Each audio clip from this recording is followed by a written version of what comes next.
L'orage arrive. Depuis plusieurs mois, des installations top secrètes du programme Sentinelle sont vandalisées et les robots géants chasseurs de mutants disparaissent les uns après les autres, sans laisser de traces. Un seul mot permet de débuter une enquête bien complexe, un nom qui apparaît dans tous les fichiers et sur tous les ordinateurs, Onslaught. C'est à peine suffisant pour donner la chasse, mais il faudra bien s'en contenter. Cable et son équipe, tout juste remis d'une nouvelle tragédie personnelle, entreprennent de remonter la piste de ce mystérieux adversaire qui semble avoir toujours plusieurs coups d'avance sur eux. Pendant ce temps, le gouvernement américain au grand complet, ainsi que plusieurs investisseurs triés sur le volet, sont réunis au sein du Pentagone pour valider ou non un nouveau programme de protection de la population contre les mutants. Nom de code du programme, Opération Tolérance Zéro. Les X-Men essayent bien d'en apprendre davantage, mais leur présence est perçue par tout le monde comme une nouvelle preuve que la menace est bien réelle, et bien vite les subventions sont votées. Ailleurs, sur une plage de Grèce, Nate Gray reprend des forces en compagnie d'une alliée de confiance. Ce rescapé surpuissant de la réalité alternative où Apocalypse régnait en maître va rapidement découvrir qu'il n'est pas le seul dans cette situation. Holocaust, le propre fils d'Apocalypse dans cette autre réalité, l'a en effet suivi jusque dans la nôtre et l'attaque aussitôt que possible. Holocaust sert un nouveau maître désormais, le fameux Onslaught, et sa mission est de lui ramener Nate quoi qu'il en coûte. Le combat fera de nombreuses victimes collatérales et le vilain repartira bredouille, du moins pour le moment. Nate sait désormais qu'on le recherche et qu'il est lui aussi au centre de toutes les attentions. Jean Grey, elle, s'évertue à maintenir une certaine cohésion au sein des X-Men et de l'Institut Xavier malgré les drames qui se sont récemment accumulés. Profitant d'un instant de faiblesse de sa part, le mystérieux Onslaught se matérialise dans son esprit et l'entraîne avec lui sur le plan astral, où il l'entend faire d'elle sa nouvelle arme dans la grande guerre qui s'annonce. Jean parvient néanmoins à résister et à regagner son corps, avec une précieuse information sur l'ennemi, il est déjà parmi eux. La venue du fléau à l'Institut, cherchant à briser un blocage mental qui l'empêche de visualiser Onslaught depuis leur premier affrontement, va déclencher les hostilités générales.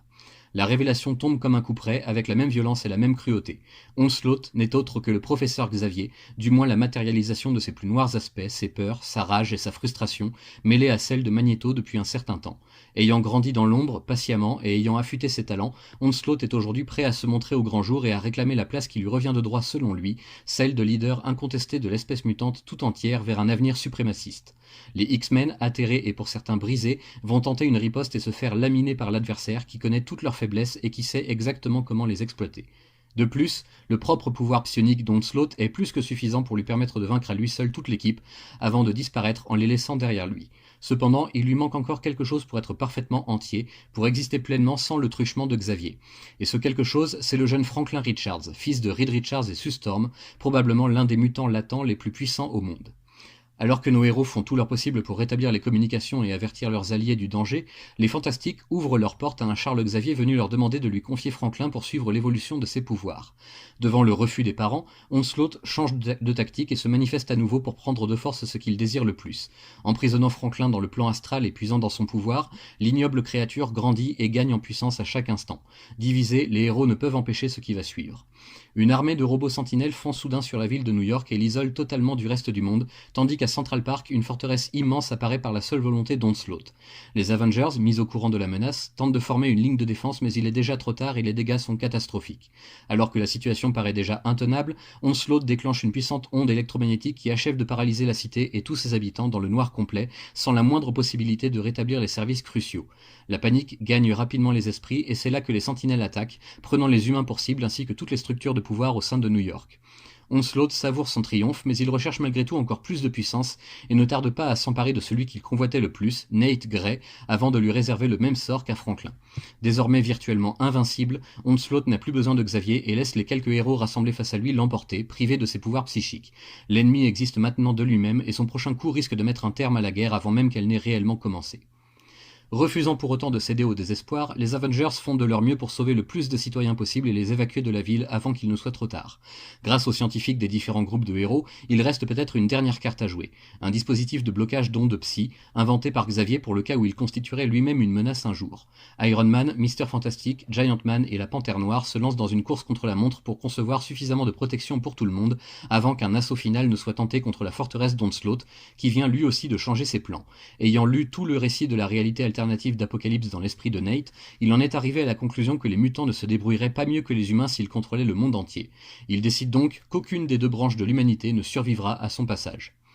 Les attaques mentales se multiplient, le QG des Fantastiques est envahi par les cauchemars incarnés par Onslaught pour saper les forces des Alliés, et la situation s'aggrave tellement que toute aide est désormais la bienvenue, y compris celle du Docteur Fatalis. Dans un ultime élan, tous les héros se rassemblent une dernière fois sous la supervision de Captain America et de Cyclope, et l'assaut général est ordonné.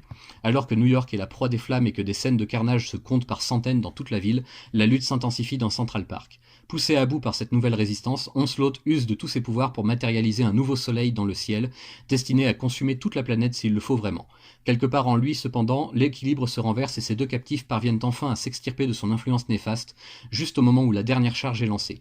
Devenu être de pure pensée, Onslaught se voit assailli par tous les héros non mutants et son énergie peu à peu divisée entre tous ses esprits sans qu'ils ne puissent les arrêter. Il revient enfin aux derniers sur place, les mutants, de fermer la brèche et de détruire une fois pour toutes la menace que leur espèce a générée. Il se passera encore bien des années avant que les cicatrices ne disparaissent. Le monde s'est vu privé de sa plus grande cité et de ses plus grands héros en l'espace de quelques heures tragiques, et si tout le monde pleure la disparition des Avengers et des 4 Fantastiques ainsi que de quelques solitaires comme Hulk, l'opinion générale est que les mutants sont la cause de tous ces malheurs et qu'ils doivent payer. La haine des humains envers les mutants n'a jamais été aussi intense, et dans un souci d'apaisement et d'expiation, le professeur Xavier décide de se rendre aux autorités afin que l'on puisse jauger de la menace qu'ils pourraient encore représenter. Si les X-Men dans leur ensemble sont effarés que l'on en arrive là, ils respectent la décision de leur ancien leader et feront profil bas le temps qu'il faudra.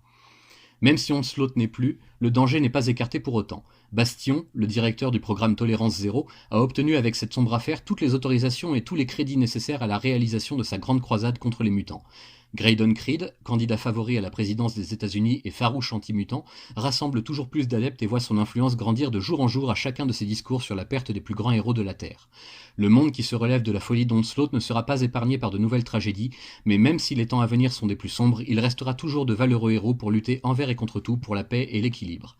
Haïs de tous, rejetés comme jamais, les X-Men devront se serrer les coudes pour affronter l'avenir incertain, car ils en sont tous persuadés, il subsiste toujours un espoir quelque part. Nous y sommes enfin, la parution de cet énorme omnibus augmenté autour du maxi-événement de l'année 1996 chez Marvel. Pensé au départ comme un event censé rassembler les différentes équipes mutantes de l'éditeur, il apparaît très vite aux créatifs que cette histoire touche l'ensemble de l'univers Marvel et qu'elle aura des répercussions énormes sur tous les plans. 1996, c'est aussi une année noire pour la Maison des Idées, qui passe pas loin de la banqueroute et doit se réinventer de toute urgence. Onslaught est donc le moyen parfait de faire table rase du passé et de tout reprendre à zéro pour les titres les plus populaires, à l'occasion du projet Heroes Reborn qui doit survenir tout de suite après. Est-ce que la stratégie fut efficace à l'époque? Je ne saurais le dire avec exactitude, mais le fait est que Marvel est toujours là 25 ans après, en première place de tous les classements au cinéma comme sur papier. Du reste, il ne m'appartient pas de juger les décisions prises à l'époque pour sauver l'éditeur, d'autres que moi sont bien mieux renseignés à ce sujet, et je vous invite à chercher par vous-même les informations dont vous pourriez avoir besoin pour vous faire votre propre idée. Ce que je peux faire en revanche, c'est vous donner une idée de ce que l'on trouve dans cet omnibus massif, plus de 1300 pages, ça pèse son poids, sorti il y a un bon mois maintenant chez Panini en VF. Déjà, on compte près de 500 pages de plus que pour la première édition datée de 2006, qui avait inauguré la collection Marvel Omnibus. Vous imaginez donc que le contenu est tout aussi massif que l'objet, et par moments on aurait presque du mal à se repérer.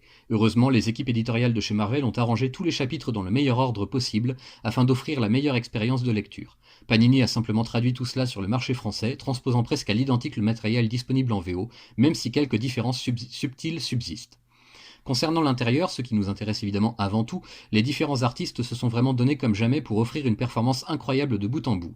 Évidemment, avec tant d'équipes à gérer et tant de séries à synchroniser autour d'un seul événement, ce qui n'avait jamais été fait auparavant, il y a quelques couacs repérables comme des tenues qui changent d'un chapitre à un autre, des designs pas vraiment raccords d'un dessinateur à un autre, et même un scénario qui a tendance parfois à se répéter ou au contraire à zapper des détails. Malgré cela, l'expérience de lecture reste très agréable et l'on dévore cet omnibus en plusieurs heures fiévreuses, parfois plusieurs jours, avec le sentiment de n'avoir rien loupé en refermant l'album pour de bon. En VO, comme vous avez pu le constater sur le blog, on dispose de 3 albums qui rassemblent les préludes à Onslaught, mais il faut aussi compter d'autres sources venant d'autres séries que les principales mutantes, comme Cable et X-Force par exemple, ou encore X-Man. N'ayez crainte, même si nous en VF n'avons pas eu l'accès à ces histoires trop nombreuses, Panini nous a fourni dans l'omnibus présent un récapitulatif assez complet de tout ce qu'il manque aux différents albums de préludes parus chez nous, qu'il s'agisse des intégrales annuelles ou d'autres collections. Cela dit, on aurait bien aimé un second omnibus prélude à Onslaught après celui paru en 2015, et qui aurait pu rassembler toutes ces histoires manquantes sans problème. Au final, Onslaught a servi à taper un grand coup dans la fourmilière Marvel et pousser les équipes créatives à se renouveler sous peine de disparaître, ce qui n'est pas forcément un mal. Il reste quand même un parfum d'inachevé après avoir terminé cette longue lecture, mais ne vous inquiétez pas, tout sera enfin complet quand vous découvrirez en janvier prochain la suite directe, Heroes Reborn, dans un format omnibus du même gabarit. De là à dire qu'Onslaught n'était qu'une passerelle pour en venir à l'ère nouvelle, il n'y a qu'un pas que je ne franchirai pas. En tout cas, il me tarde déjà de pouvoir lire la suite qui promet beaucoup avec le retour chez Marvel de grands artistes des années 90, du calibre de Jim Lee par exemple. Je n'en dis pas plus, à vous de découvrir cette merveille. J'ajouterai simplement pour conclure un article déjà bien trop long, que lire cette saga était une sorte d'accomplissement en soi pour moi, un succès enfin débloqué après de longues années d'attente et d'incertitude. J'espère que pour nombre d'entre vous, cette lecture vous apportera des heures de divertissement et de plaisir ainsi que de nombreux sujets de discussion par la suite.